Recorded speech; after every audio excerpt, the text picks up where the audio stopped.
everybody and welcome to today's video. So today I'm just going to be repotting one of my cactus plants. I got it last year. It was very plump when I bought it, but it's shriveled ever so much over this last 6 months, over the winter dormancy period. Now I have been repotting a few other cactus plants, but I thought I'd share this one with you because it's a clump and I'm going to be keeping it as a clump, and sometimes these can be awkward to repot and to maintain this clump style because they can become separated when you start taking the old soil off the roots. Now I'm going to be trying to keep this together as much as possible, but that's also dependent on whether this has any bugs or anything in the soil. But since I bought it, it's been relatively healthy. It's just shrunk an awful lot. If anything, I'd say it's gone down to 50% of its size. So you can see how shriveled it is, especially on this one here. It even feels a little bit flimsy.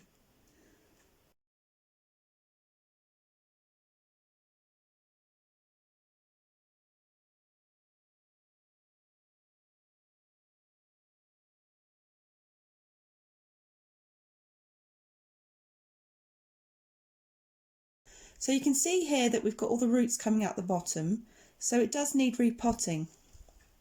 So because this was shrivelling up quite fast compared to the rest of my cactus plants, this has had 2 waterings, very light waterings to hydrate the substrate down to about 1 inch. It didn't go all the way, it was just to supply enough water to the fine roots that sit around the surface so they wouldn't die off completely.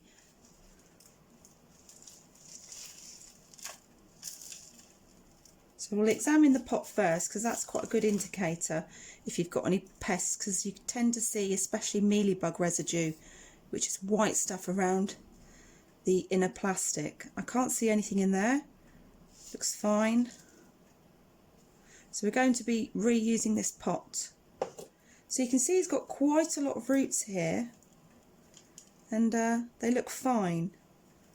And I did notice when I gave it a couple of waterings, the water wasn't really sinking into the soil, and that's because this is that horrible peaty stuff that they use when you buy them from the shop, and once it goes dry you can't re-wet it. It's impossible unless you thoroughly soak it for quite a long time, which you don't really want to be doing when you've got cactus.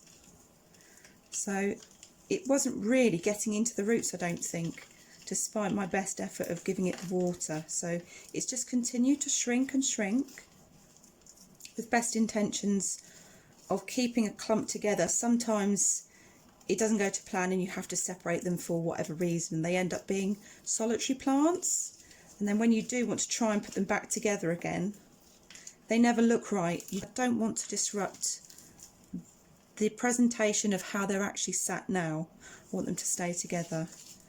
So I can't see any bugs, particularly I can't see mealybug.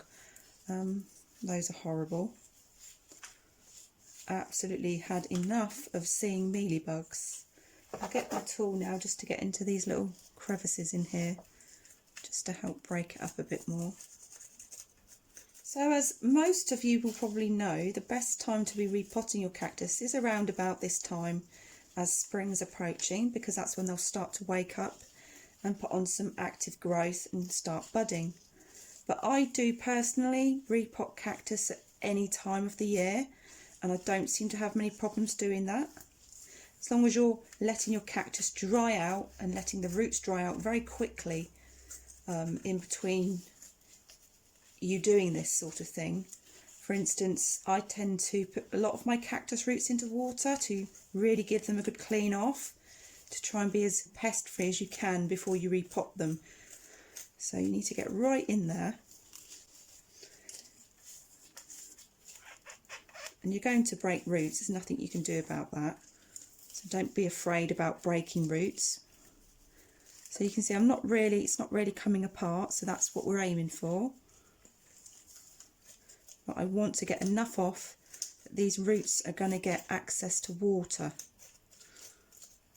And I want this to get full and big again and swell up once I water it. but it did shrink quite a lot. And as you probably realise, I keep all of my cactus indoors, and I've invested in grow lights to try and keep them as healthy as I can in an indoor environment.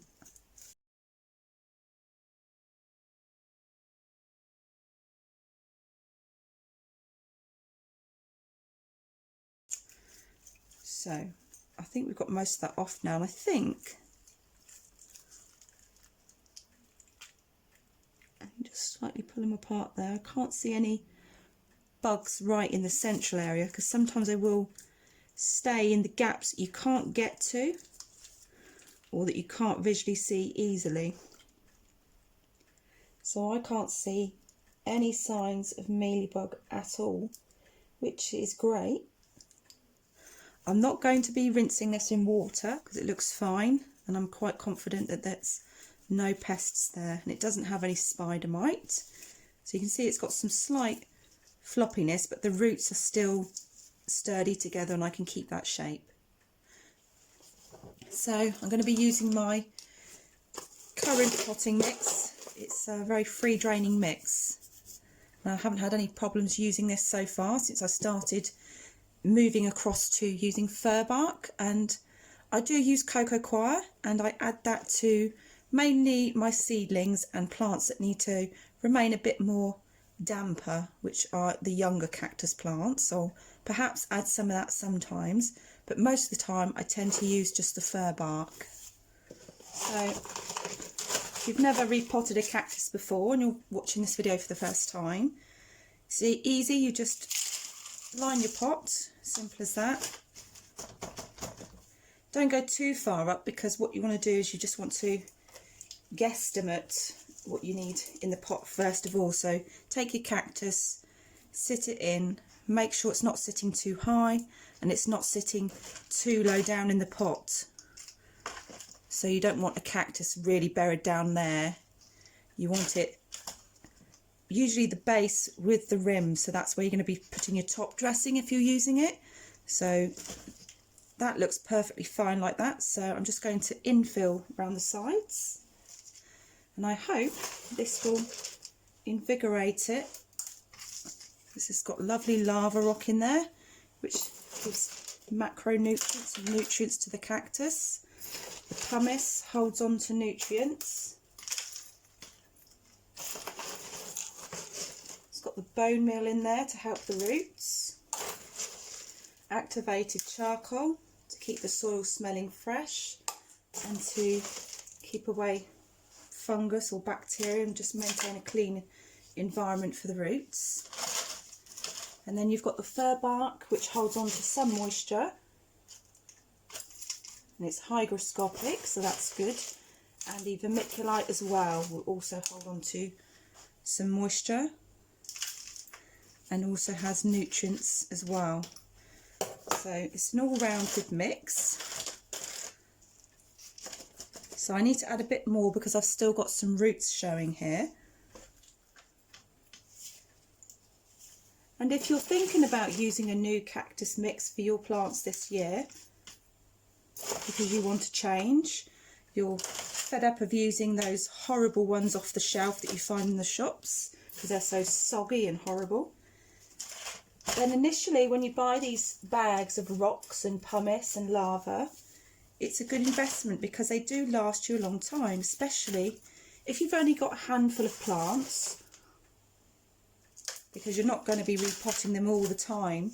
I mean, I have quite a lot of plants, but I've only bought one sack of lava rock and one sack of pumice, and it's lasted me for ages. And you have to remember that when you repot a cactus, sometimes that cactus will be happy in that pot for 2 years. Depending on what kind of cactus you've got, it will sit there happy for 2 years. Or vigorous growers, like particularly Robusta, might need yearly repotting. But mostly they will be happy for a couple of years.